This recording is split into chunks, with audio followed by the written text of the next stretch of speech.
Group of 3 girls, Mabel, Betty, and Clara, all around 18, decided to go camping one weekend in the fall of 2014. It was late October, and the air had that crisp autumn chill, the kind that made you want to pull your jacket a little tighter. Betty had heard about a spot up at Lake Winfield, Scott, in Georgia, tucked away in the North Georgia mountains. "It's got this perfect little beach," she'd said, "and no one's ever there this time of year. Perfect for skinny dipping." The idea sounded wild and fun, and the 3 of us figured, why not? We loaded up Clara's old Chevy and hit the road on a Friday afternoon. The drive took a couple of hours, winding through back roads and small towns. By the time we got there, the sun was starting to dip, casting long shadows over the lake. The place was quiet, with only a few other campers scattered far enough away that it felt like we had the whole area to ourselves. The lake was stunning, calm, and glassy, reflecting the fiery reds and oranges of the trees around it. We pitched our tent near the edge of the beach and got a fire going. "This is perfect," Mabel said, tossing a marshmallow on a stick. We spent the night laughing and talking about everything: boys, school, dreams for the future. Betty brought her dad's old guitar and strummed a few chords while we tried to sing along. We stayed up late, staring at the stars, which seemed brighter than I'd ever seen. It was one of those nights that felt magical, like nothing could go wrong. The next morning, we woke up early. The air was cold, our breath visible as we stepped out of the tent. The lake was covered in a thin layer of mist, giving it an eerie, otherworldly vibe. We were giddy, nervous, and excited. Skinny dipping wasn't something any of us had ever done before, but we were determined to check it off our list. By mid-morning, the sun had warmed things up just enough to make the idea bearable. "Let's do it before we chicken out," Claire said, grinning. We stripped down, laughing and shivering as we ran into the water. The cold hit like a shock, but it didn't take long for us to adjust. Floating there, with the sun on our faces and the world so quiet, it felt like we'd found a secret piece of paradise. But then something shifted. I caught sight of a man standing just off the path, partially hidden behind the trees. He looked completely out of place. He was wearing a button-down shirt and dress pants, like he'd just walked out of an office. He wasn't carrying a fishing rod or hiking gear. He was just standing there, staring at us. Girls," I said, my voice dropping. "Don't look now, but there's a guy watching." Mabel and Betty turned to look, their smiles fading. "What the hell is he doing here?" Mabel whispered. "I don't know, but I don't like it," I said. The man didn't move. He just kept staring, his eyes locked on us like he was studying us. There was something about him that felt wrong. He wasn't a camper. He didn't belong there. "Maybe he'll leave," Betty said, her voice shaking a little. But he didn't. Instead, he walked over to a bench near the edge of the beach and sat down. Then he pulled out a phone. We thought maybe he was just taking pictures of the lake. But no. His phone was pointed directly at us. "Oh, hell no," Claire muttered. "What do we do?" "Stay calm," Mabel said, though her voice was trembling. "We'll just get out of the water and go to the tent." But before we could move, things got even worse. The man's hand went into his pants, and it was clear he was doing something disgusting. My stomach churned, and I felt like I might throw up. "We can't stay here," I said, my voice barely above a whisper. "Swim to the other side," Betty said. "Just go now." We swam as fast as we could to the far end of the lake, putting as much distance between us and the man as possible. Once we reached the other side, we hid behind some bushes, wrapping ourselves in towels and shaking from both the cold and the fear. An hour crawled by. Eventually, other campers started showing up, their voices carrying across the water. With more people around, the man finally left, but the damage was done. We were too shaken to stay. We packed up our gear as fast as we could and headed straight to the ranger station. The rangers listened carefully as we described what had happened. They went to check the area. He was long gone. Not a single footprint or trace of him remained. "You girls did the right thing by coming to us," one of the rangers said. but I'd recommend you steer clear of this area for a while. You never know with folks like that. We never went back to that lake again, and even now, the thought of camping makes my stomach twist. That day changed something in us, a reminder that not all places of peace are safe. This happened a long time ago, when I was around 12 years old girl. My dad decided to take us on a camping trip along the Appalachian Trail in the Vermont section. It was the kind of trip he'd been planning for weeks, marking out the best campsites on the map and hyping up the adventure to me and my younger brother. "You kids are gonna love this," he kept saying, grinning ear to ear like it was Christmas morning. Mom was less enthusiastic. She wasn't much of a camping type, but she tagged along anyway, probably to keep us alive while Dad played Wilderness Explorer. The area we settled in had this gorgeous little pond. It was almost picture perfect. Trees surrounded it on all sides, their reflections rippling on the water's surface. We set up our tents on a small flat patch nearby, and Dad made a big deal about teaching us how to hammer stakes into the ground. It was late afternoon by then, maybe around 4:30 p.m., and the sun was starting to dip lower. Once the campsite was set, Dad got the fire going while Mom unpacked snacks. My brother and I ran down to the pond, skipping stones and laughing as they plopped into the water. It was peaceful, the kind of peace you don't realize is rare until you're older. Around 6:15 p.m., as the sun started to set, I decided to take a little ride on my bicycle. My brother was still playing by the water, and Mom and Dad were busy setting up dinner. "Don't go too far, kiddo," Dad called out. I waved him off with a quick, yeah, I'll be back soon, and pedaled off down the trail. The air was cooling, and the sounds of the campsite faded behind me. I wasn't far from the campsite, maybe a 5-minute ride, when I noticed him. He was standing near a cluster of trees, just off the path, like he'd been waiting for someone. He looked to be in his 40s, with a scruffy beard and clothes that seemed out of place. Worn-out jeans, a stained flannel shirt, and boots that had seen better days. Something about him felt off.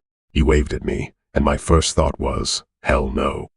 But then, stupidly, curiosity got the better of me. I slowed down, keeping a good distance between us. "Hey there," he called out, his voice overly friendly, almost forced. "You lost or something?" "No," I said quickly, my hands tightening on the handlebars. My heart was already pounding. "I'm just riding around." He smiled, but it wasn't a comforting smile. "I got a daughter your age," he said, taking a step closer. "She'd love to meet you. Why don't you come with me? She's just over there." He gestured vaguely toward the trees, but I didn't see anyone else. No kid. No voices. Just him. Every instinct in me screamed to leave. No, thanks," I mumbled, trying to sound casual. My voice shook a little, though, and I knew he caught it. I started pedaling backward, ready to bolt. "Oh, come on," he said, his tone shifting to something darker. "She's just over here. It'll only take a minute." "I gotta go," I said, louder this time, and turned my bicycle around. My hands were trembling as I gripped the handlebars and started pedaling as fast as I could. I didn't dare look back until I was halfway to the campsite, my chest burning from the effort. When I finally glanced over my shoulder, he was gone. But that didn't stop the fear from clawing at me. By the time I got back, it was close to 6:45 p.m., and the sun was just about to disappear behind the trees. Dad looked up from the fire, a puzzled expression on his face. "You okay?" he asked. I jumped off my bicycle and blurted out everything. The man, his creepy smile, the way he tried to get me to follow him. Dad's face went from concerned to furious in about 2 seconds. "Stay here," he said, grabbing a flashlight. Mom tried to stop him, but he was already heading down the trail, muttering, "God damn it, not on my watch." He was gone. Mom hovered near us, trying to act calm, but failing miserably. My brother kept asking questions, and she kept shushing him.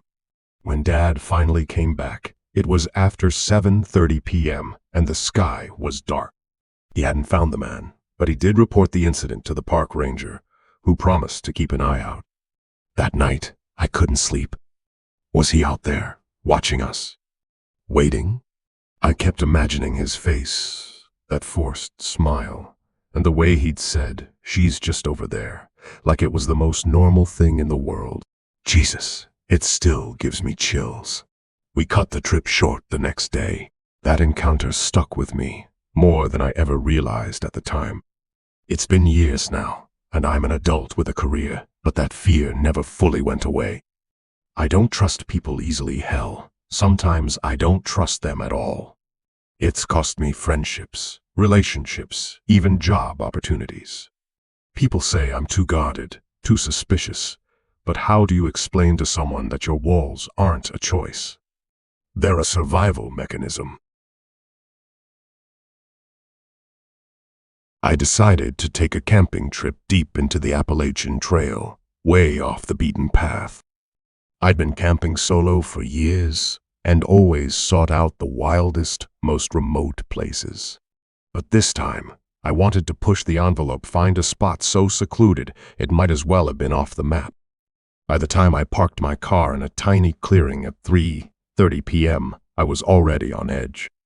This trail wasn't even meant for vehicles, so I had to lug my gear on foot for about 40 minutes just to find a place to set up camp. By 4:15 p.m., I finally found it. A perfect little clearing tucked between towering pines and a wall of thick underbrush. No sounds of humanity anywhere, just the wind and the woods. The air was sharp with the smell of damp earth and pine needles. It felt raw, untouched, like no one had been there. This was exactly what I'd come for, total isolation. I threw down my pack, set up my tent, and got to work. By 5, I had a fire roaring, its light flickering across the trees. It was peaceful, almost too peaceful. The evening rolled by without a hitch. I ate some canned beans over the fire and leaned back in my chair, soaking in the silence. The crickets were chirping, and the occasional rustle of leaves reminded me that I was far from alone, even if it was just animals out there. I checked my watch. The fire popped and crackled as I stared into it, letting my mind wander. This was the kind of quiet you couldn't find back in the city, the kind that gets into your bones. By 11:30 p.m., I was ready to call it a night. The fire had burned down to a comfortable glow. That's when I heard it, a faint sound far off. At first, I thought it might be an animal, maybe a deer crunching through the leaves. But the longer I listened, the clearer it became. This wasn't any animal. It was a dragging noise, slow and steady, like someone was hauling something heavy across the forest floor. My stomach tightened, and I froze, straining to figure out where the hell it was coming from. Somewhere off to my left, deeper in the woods. I grabbed my flashlight and rifle, my heart pounding harder with every second. It's nothing, I told myself. Just some animal. Maybe a branch dragging in the wind. But no matter how hard I tried to rationalize it, the sound kept coming. Louder, closer. It wasn't random. It wasn't sporadic. Like someone deliberately pulling something across the forest floor.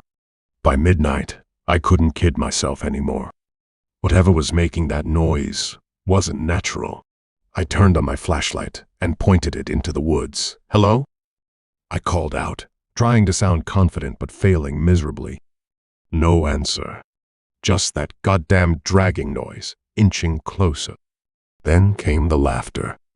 I barely registered it before it grew louder, sharper.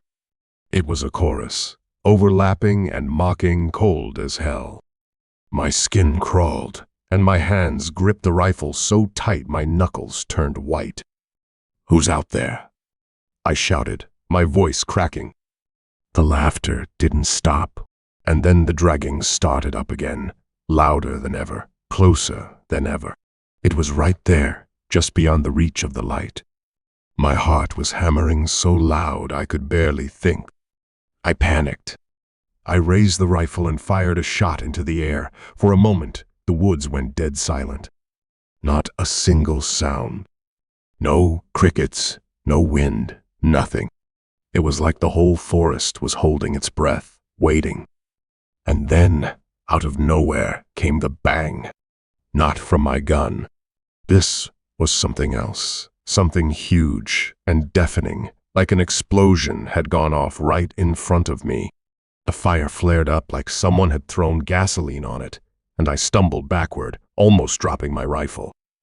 "Jesus," I hissed, my voice trembling. I didn't wait to find out what the hell was going on. I grabbed my pack, threw it over my shoulder, and bolted. The tent? The rest of my gear? Screw it. I wasn't sticking around another goddamn second. The hike back to my car was a nightmare. 40 minutes felt like 40 hours. Every step, I expected to hear that dragging noise behind me or feel something grab my shoulder. But I didn't stop. Not for a second. By the time I reached my car, it was nearly 1 a.m. I was drenched in sweat, shaking so bad I could barely get the keys out of my pocket. But somehow, I floored it out of there. When I finally pulled into my driveway, it was past 3 a.m. I sat there in the car, trying to calm down. My mind kept replaying the sounds, the dragging, the laughter, the explosion. It didn't make any sense, and that's what scared me the most. I didn't sleep that night. Hell, I didn't sleep for days.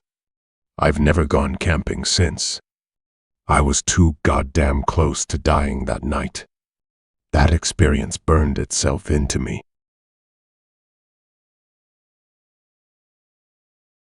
Me and a bunch of friends decided we'd hit up Leah's place for the weekend. House. It's like right on the edge of some deep woods, up in the Blue Ridge Mountains. Super chill during the day, but at night, whole different vibe. Anyway, Leah said, there's this clearing about half a mile into the woods where we could set up camp. Perfect spot for some games, laughs, and, just goofing around. The plan was hang out all day, stay up late, and then head back to Leah's to crash. By around 3 p.m., we had our tents pitched, fire pit ready, and blankets spread out. The sun was starting to dip behind the mountains, throwing all these long, creepy shadows everywhere. We were hyped, but let me tell ya, none of us knew what we were in for. By the time the sun set, it got cold, like real cold. And quiet. Too quiet.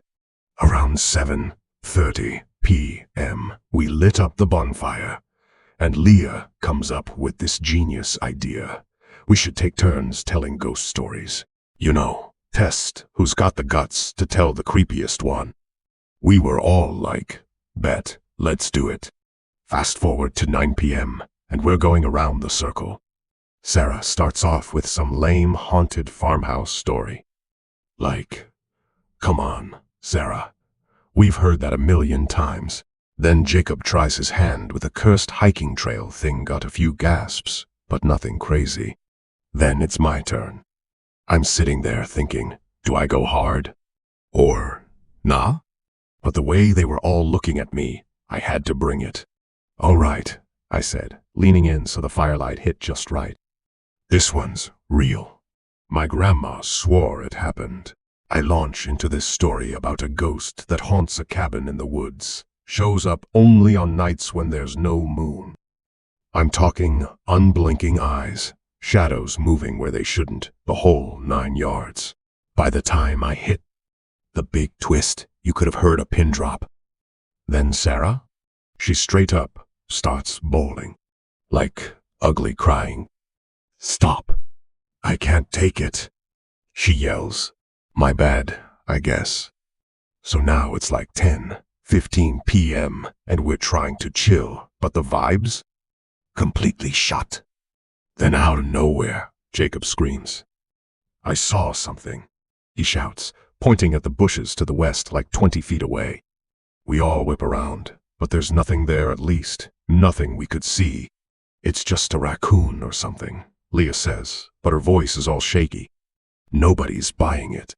The woods were way too quiet, like the kind of quiet that makes your skin crawl. One of the younger girls, Emily, clings to me like I'm her bodyguard or something, whispering, "I wanna go home." By 11 p.m., everyone's freaking out. Half the group's like, "Let's bail," and the other half's trying to act tough. Me, I'm just hoping nothing jumps out at us. The fire felt so small, like it wasn't enough to keep whatever was out there away.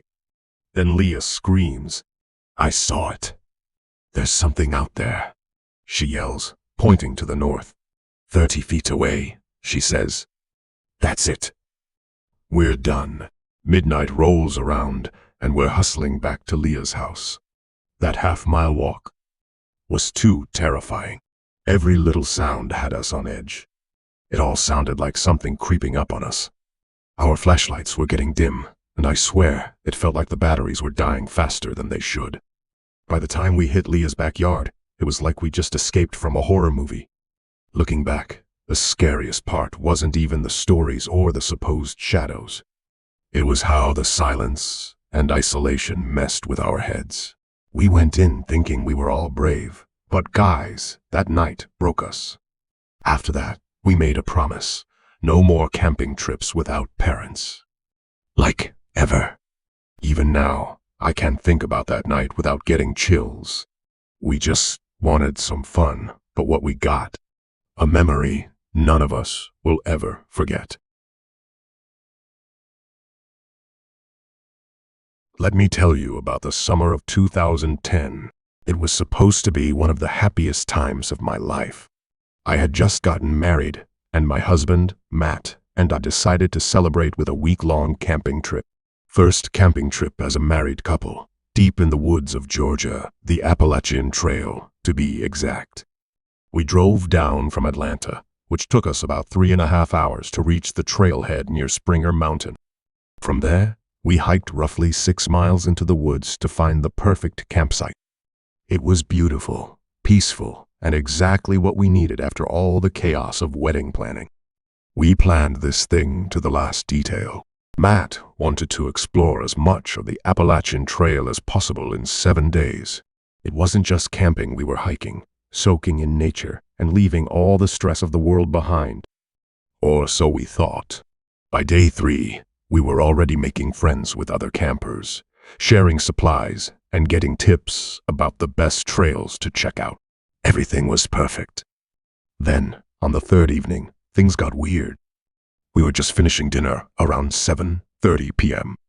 I was packing up the camp stove, and Matt was organizing the gear. Out of nowhere, this woman shows up. Like, literally out of nowhere. Wearing a ratty flannel shirt and hiking boots. Her hair's all wild, and there's this odd vibe about her. She asked us for directions to another trail, and while Matt's trying to explain, she's just staring. Like, not at him or me, but through us. It was creepy as hell. After a while, she just kind of lingered there, silent, and then walked off towards a site a couple of 100 feet away. Matt joked about how some people just don't know how to interact in the wilderness, but something about her gave me goosebumps. I couldn't shake the feeling that she wasn't just some random camper. The next morning, around 8 a.m., I'm making coffee by the tent, and Matt's off gathering firewood. I hear this rustling behind me, and when I turn around, there she is again. But this time, she's full naked, completely nude. She stretches, and I mean she's really putting on a show like she's in some yoga class or something. I'm frozen, just staring like, what the actual hell? She doesn't say a word, just finishes her little performance, gives me this weird-ass smile, and walks back to her tent. When Matt gets back, I'm like, "Babe, you are not gonna believe this," and I tell him everything. He laughs it off, says maybe she's just one of those free-spirited types. But I'm telling you, it didn't feel like that. It felt wrong. Later that afternoon, around 2 p.m., we decided to hit one of the trails nearby. It was a 2-hour loop, nothing too intense. We're about 30 minutes in, enjoying the quiet, when I get this feeling like we're being watched. I glance over my shoulder, and guess who? Yup, naked yoga lady. Except now she's wearing clothes, a hoodie, and cargo pants, and she's following us. Not close enough to be in our space, but close enough that it's clear she's tailing us. Every time we stop, she stops. Every time we start walking again, so does she. Matt finally turns around and yells, "Hey, you good?" She just stands there, staring, doesn't say a damn word. After about 10 seconds of this creepy, silent treatment, we decide to cut the hike short and head back. By the time we get to our campsite, it's almost 4 p.m. She's nowhere to be seen. I'm freaked out, but Matt's like, maybe she's just socially awkward. Sure, Matt. Socially awkward, my ass. That night, we're dead asleep in our camper. It's around 1:30 a.m. when this blood-curdling scream jolts us awake. I'm talking full-on horror movie scream. My heart's pounding, and Matt's like, "Stay here," as he grabs a flashlight. But before he can even get to the door, we hear footsteps outside, crunching on the gravel. I peek through the tent, and there she is, standing motionless, just staring at our camper. "Oh my God, Matt," I whisper. "She's out there." He looks out too, and I can see the color drain from his face. We're both frozen, not knowing what the hell to do. She stands there for what feels like forever, then finally turns around and walks off into the woods. We don't sleep the rest of the night. The next morning, we're done. Screw this campsite. Screw the Appalachian Trail. By 7 a.m., we've packed up and are on the road. On the way out, we stop at the ranger station to report what happened. The ranger listens, nodding like he's heard this kind of thing before. That's it. No explanation, no follow-up, just we'll check it out. I have no idea who that woman was or what her deal was. Was she dangerous? Crazy? Some kind of ghost or something? I don't know. All I know is that she scared the living hell out of us, and we haven't been camping there since. I'm perfectly fine with that.